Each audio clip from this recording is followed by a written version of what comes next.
২৪-এর গণঅভ্যুত্থানের মুখে দেশ ছেড়ে পালাতে হয়েছিল স্বৈরাচার সরকার শেখ হাসিনাকে।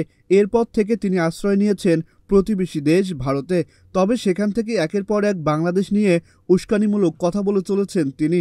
শেষ ১৪ মাস ধরে এটাই করে যাচ্ছেন সাবেক এই প্রধানমন্ত্রী। তবে এবার তার সেই স্বাধীনতায় হস্তক্ষেপ করছে ভারত। তাকে আর কথা বলতে দেবে না বাংলাদেশ নিয়ে। মূলত বাংলাদেশের সঙ্গে সুসম্পর্ক নজর দিয়েই এই উদ্যোগ নিয়ে চলেছে দেশটি। দক্ষিণ এশিয়া বিশেষজ্ঞ শ্রী রাধা দত্তের বরাত দিয়ে সিনিয়র সাংবাদিক মোস্তফা ফিরোজ জানিয়েছেন কথা। সম্প্রতি তার ইউটিউব চ্যানেলে তিনি বলেছেন, ভারতের শেখ হাসিনার জামাই আদর সম্ভবত বন্ধ হয়ে যাচ্ছে।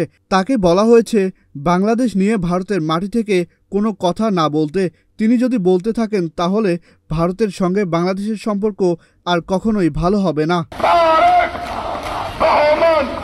আগামী নির্বাচন হবে বাংলাদেশের, আর এই নির্বাচন বিএনপি অথবা জামাত আসতে চলেছে ক্ষমতায়, সেটাই ভাবছে ভারত।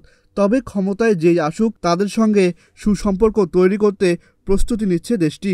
তিনি বলেন, ভারত সরকার সিদ্ধান্ত নিয়েছে যে তারা আগামী নির্বাচন থেকে যারা পরবর্তী সরকারে আসবে তাদের সঙ্গেই সুসম্পর্ক গড়ে তুলবে।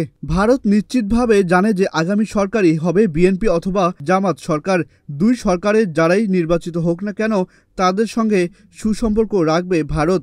এই সুসম্পর্ক তৈরি করতে মূলত হাসিনাকে বাংলাদেশ নিয়ে উস্কানিমূলক কথা বলতে দেবে না ভারত। তবে নেতাকর্মীদের সঙ্গে অবশ্যই কথা বলতে পারবেন তিনি। Ahsan Sakib, news flash 71, news desk.